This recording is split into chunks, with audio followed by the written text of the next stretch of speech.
Well, this is my first queen palm I've ever had in the ground. A little bit hard to see with all the other plants around it because it is quite lacy, but this is Syagrus romanzoffiana. The queen palm is potentially the most common pinnate palm in cultivation. They are from South America and they do grow in colder areas. So I'm in Houston, Zone 9B, and prior to 2021, you would have said that these were completely hardy, very big, large, mature specimens throughout Houston. And with the Palmageddon that occurred, um, temperatures in the teens, I think it was below freezing for 3 or 4 days, it decimated the older specimens. Now there are some, a few around here and there, but here I am, I'm starting over. Even this last winter, we had one night that went down to 19, and I noticed there were new ones in the ground, and they took some damage to the frond, but I didn't see any of them die. So this is a $20, big box, big box store special. I brought it home in the back seat of my truck, and now it is taller than me, so not too bad.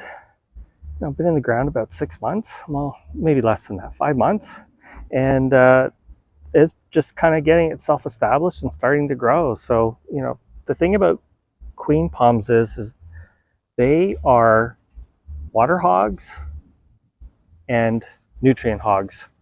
So for them to look green and lush, you really need to be, like in a place that gets a lot of rain.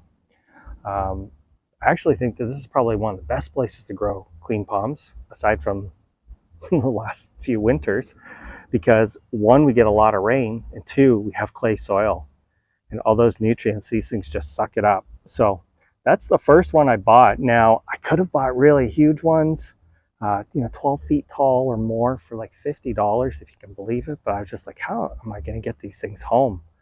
So I started out with small, and a lot of times I actually like starting out with smaller palms. The small ones tend to go in the ground. They get adjusted right away and they just start growing. So I would say that this one is fully adjusted. So I have 3 others in the ground, and I wanted to show you the differences that I'm seeing in the queen palms that I have, because I have 3 different varieties. A couple months after that last queen palm, I bought another one. $10 this time. Who can turn down a $10 palm? So this queen palm, got it from my favorite Lowe's, and this one has grown quite well, actually. It's a little bit different than that last one in the fact that the trunk is thicker on it, even though it's smaller, and very dark green. This one is really nice dark green leaves. So it is about 7 feet tall. It's actually catching up to the other one pretty quickly. This one gets a little bit more shade, and I think it actually likes it. There's a cicada shell, and it's not really zooming in, but another queen. I'm going for it. There is actually a survivor in my area of the last 5 years, but regular queen. This one a little bit darker green. I don't know if it's just genetics on this plant or the fact that it gets a little bit more shade. This one does not get as much water. All right, so now we're getting into some of the interesting varieties. So this is a Santa Catarina queen. I have 2. One is still in a pot. I put this one in the ground. I bought this from Wanderlust Nurseries in Washington State. I don't know if he's going to be getting any more, but I snagged 2 a couple of years ago. I was growing them indoors in Oregon with the ultimate goal of trialing them outside. I was expecting that I would have to protect them there, but here, maybe not. So Santa Catarina queens are from an area that experiences more cold, more frost. So that's the big thing with them. I have seen pictures Maybe not of the Santa Catarina, maybe it was more the silver, but there does seem to be a difference in appearance. Some people argue that it's not, it's within the standard variation in queens. Some of the pictures I've seen, shorter, stockier, more plumose, I guess you could say. So I planted this one maybe about 3 months ago. It's coming along, but this one has very thick leaves. And same thing with the potted one. And if you notice, there is like no indication that these things are wanting to go pinnate. Now, is that normal? Could be. I don't have enough experience with queen palms.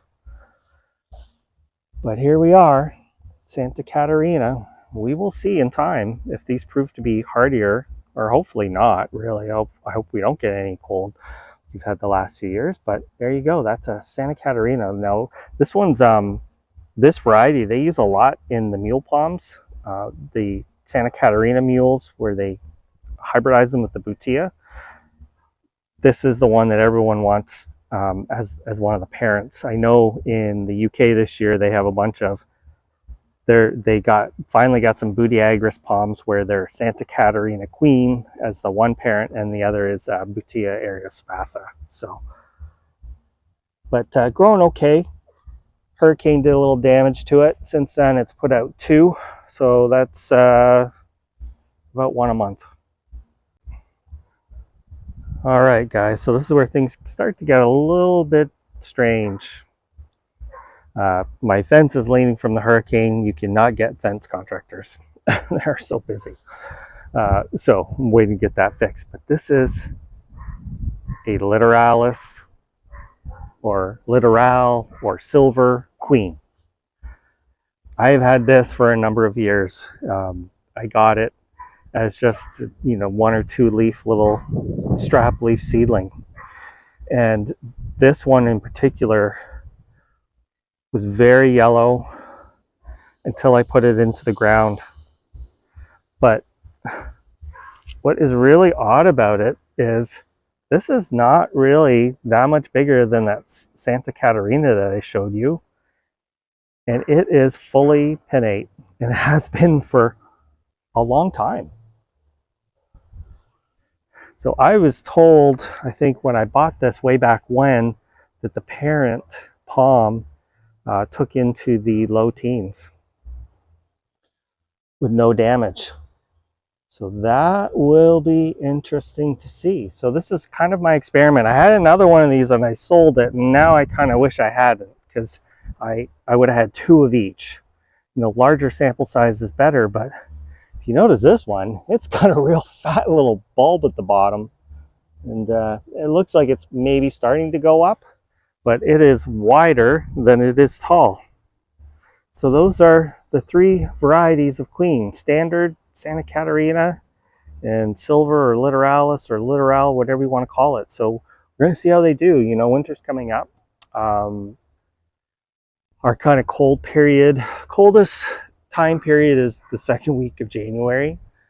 Frost, I think the average first frost date is 3rd week of around December 15th, and the average last frost date is around February 15th. So there's about a 2-month period there where this can be exposed and the others can be exposed to some real cold, but generally, kind of around the New Year's is the time period of most risk. So there you go, guys. 3 different types of queen palms here in my Houston garden.